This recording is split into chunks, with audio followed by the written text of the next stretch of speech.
The B-52 Stratofortress. A 220-ton behemoth standing 3 stories tall, lifting off the runway with its nose defiantly tilted toward the ground, carrying thermonuclear bombs 70 times more powerful than Hiroshima in its belly. Through every war of the modern age, this 74-year-old machine still thunders proudly across the sky, leaving nothing behind but a graveyard of aircraft built to replace her. The oldest war machine in United States Air Force history was designed in 72 hours. Not by a super corporation, not in a modern factory, but in a hotel room in Dayton, Ohio, in the fall of 1948, with pencils, paper, and a balsa wood model. Nobody in that room knew what they had just created. The story begins when the Soviet Union had just detonated its first atomic bomb. The Cold War had just begun, and the U.S. Air Force needed a machine that did not yet exist, one that could carry a nuclear weapon from American soil to Moscow and return home without landing once. Not a bomber, something no aircraft had ever been. The first design was a failure. Straight wings, turboprop engines, a scaled-up B-29. Colonel Pete Worden, the man who held the fate of the program in his hands, took one look and delivered verdict that would change aviation forever. This thing will never fly. He gave them a deadline, Monday morning, not sooner, not later.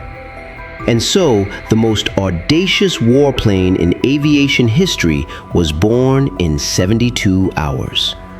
Monday morning, the balsa wood model was placed on the table. A 33-page proposal was opened. Worden looked it over and declared, "Now we have an airplane. This is the B-52.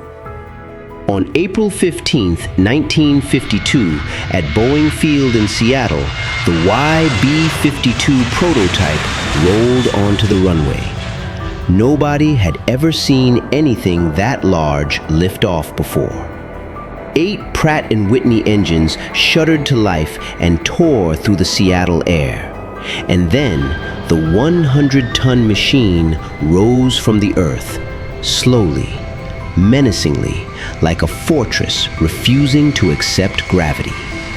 That was the day one of the greatest war machines in history first climbed into the sky, and it has never come down since. The secret to why the B-52 has survived this long is not her power. It's the strangeness written into every design detail. From a distance, she looks like any other bomber. But get close and everything about her defies common sense. Start with the engines. The B-52 has 8 of them, not 2 like an airliner, not 4 like the B-29 that bombed Hiroshima. 8, paired into 4 pods hanging beneath the wings like steel fists ready to roar. To this day, she remains the only bomber on Earth flying with 8 engines. Her pilots have their own name for them, 8 fans of freedom. Because when one engine dies over the Atlantic, 7 remain. When 2 die, she sails home. No bomber in history has ever been that confident. But the strangest thing is how she takes off. Watch any video of a B-52 leaving the ground and you'll see something impossible. The nose is tilted down. Not up like an F-16, not level like a 747. Down, as if she means to plow straight into the runway. That's not a mistake, that's by design. Her wings are mounted at an 8-degree angle to her fuselage, so that at 50,000 feet, releasing a nuclear weapon, the fuselage sits perfectly level for pinpoint accuracy. The price? Every takeoff, the crowd below watches a 220-ton giant leave the earth with her nose defiantly pointed at the ground. No other bomber has ever taken off with such an arrogant posture, and her wings are so long they nearly scrape the pavement. A 185-foot wingspan, longer than a football field, sags under its own weight when she's parked. Boeing had to add 2 outrigger wheels at the wingtips to keep them from carving grooves into the runway. Only the B-52 has wheels on her wingtips. And in a crosswind landing, she does something no other airplane dares to do. Her main landing gear can pivot 20 degrees off centerline. When there's a stiff crosswind, the pilot aligns the wheels straight down the runway while the fuselage itself stays angled 20 degrees off course. From the cockpit, they look out the side window to see the runway. A 220-ton fortress touched down sideways, like a giant crab walking across the tarmac. And in her belly rides 70,000 pounds of weapons, more than a fully loaded M1 Abrams tank. Conventional bombs, cruise missiles, and thermonuclear weapons yielding 70 times Hiroshima. Her rotary launcher spins 360 degrees, firing missile after missile without ever landing to reload. And when NASA needed a machine tough enough to carry the X-15 to the edge of space, they used the B-52. A jet nicknamed Balls 8 dropped the X-15 106 times, sending pilots past the boundary of space. The Buff isn't just a bomber. She's the only aircraft in history to carry human beings into space on her own wings. That is the B-52 on paper, but the B-52 on the battlefield, that is an entirely different story. She was born to end a civilization, and for a time, she did that job 24 hours a day. The operation was called Chrome Dome.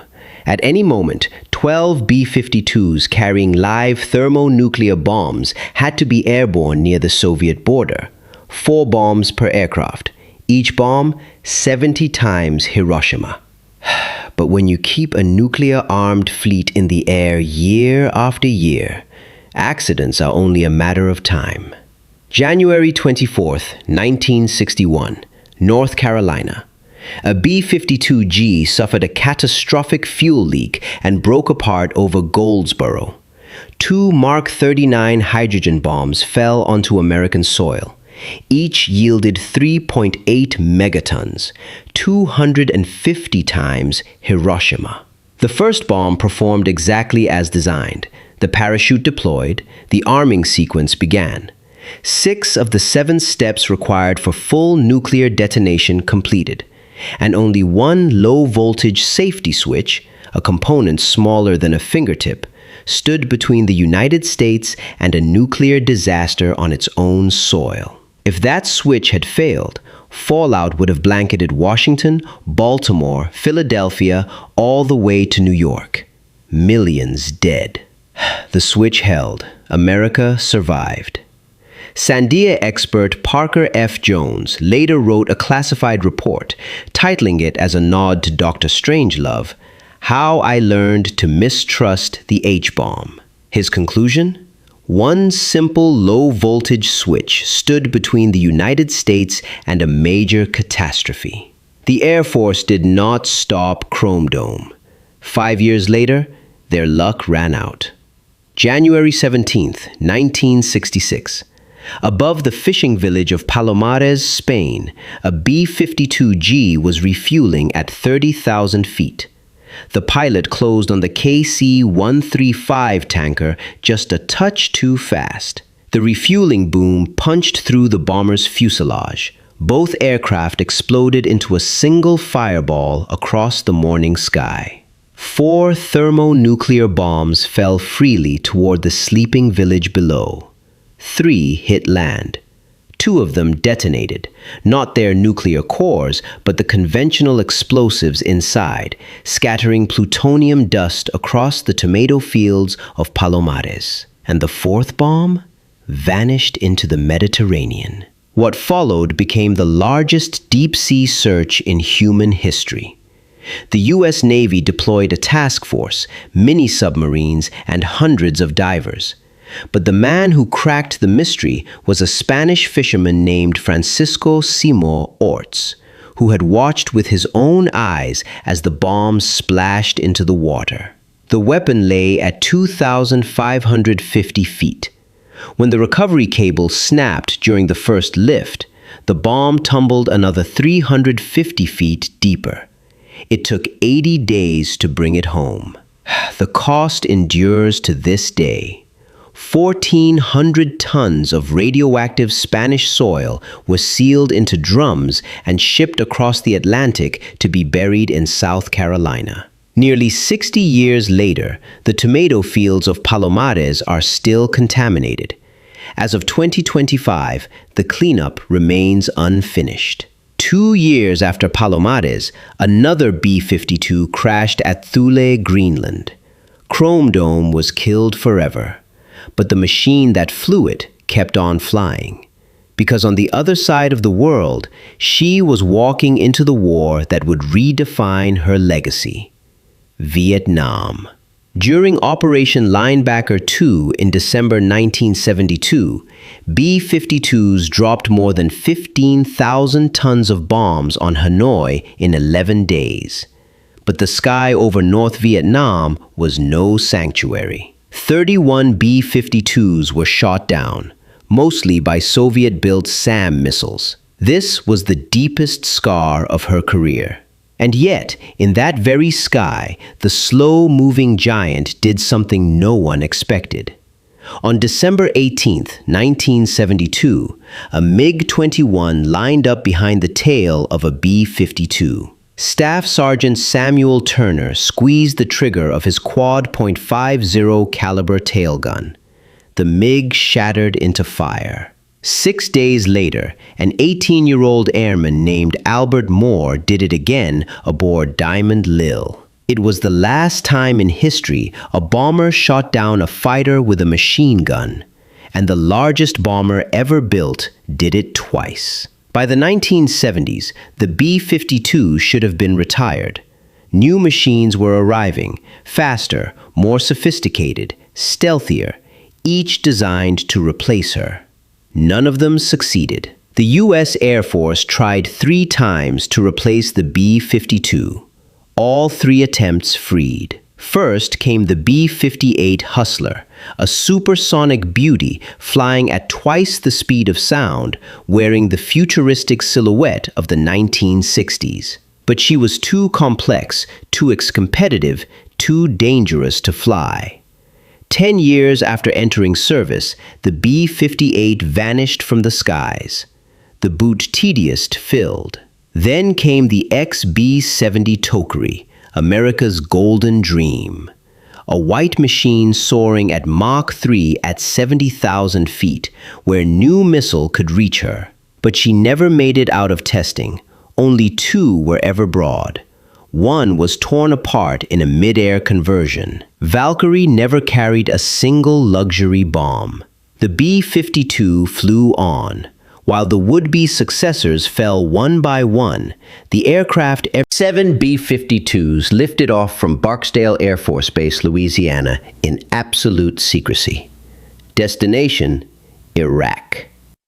They flew through the night, refueled 5 times in midair, launched 35 cruise missiles that gutted Saddam Hussein's power grid and communications, and turned around for home. When the wheels touched down at Barksdale, the clock read 35 hours and 24 minutes. 14,000 miles. Not one landing.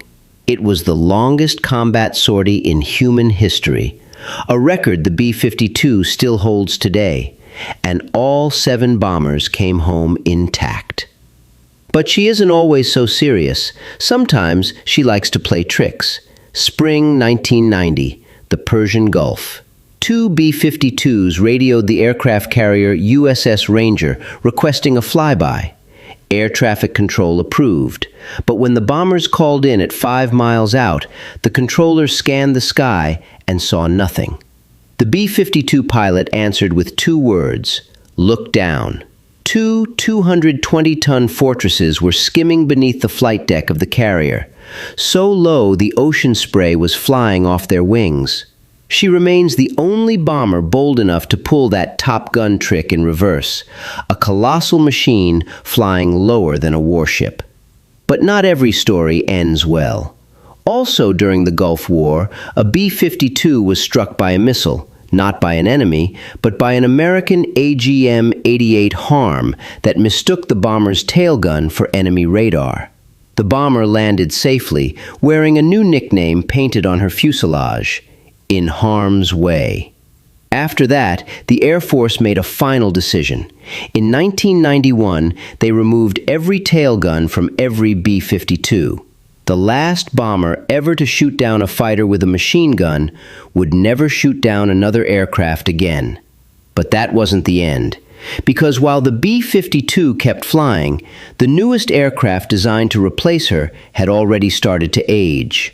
The B-1 Lancer, swing-wing, supersonic, modern. Slated for retirement in the 2030s, the B-2 Spirit, the most expensive stealth bomber in history, $2 billion per aircraft. Only 19 remain, too costly to sustain, also headed for the Boneyard. Both were designed to bury the B-52. Both will leave the sky before she does. And out in the Arizona desert, 2 B-52s that had been sitting silent for a decade were about to prove something no one thought possible. In 2015, the U.S. Air Force did something that had never been done before. Deep in the Arizona desert lies a place called the Boneyard, the largest aircraft graveyard on Earth. Thousands of war machines lie baking under the sun, waiting to be cannibalized for parts. For most airplanes, arriving here is a one-way trip. But there was one B-52, named Ghost Rider, that had sat there for 7 years. Cactus grew around her landing gear, sand caked her fuselage. And then the Air Force decided to do something no one had ever done. They woke her up. For the first time in history, a B-52 was pulled from the graveyard, resurrected, and returned to the sky. 4 years later, they came for the second, Wise Guy. When the engineers pried open her dust-covered cockpit, they found a handwritten note left behind by the last crew who had flown her into retirement. "Amarg, this is 60-034, a cold warrior that stood sentinel over America from the darkest days of the Cold War to the global fight against terror. Take good care of her, until we need her again."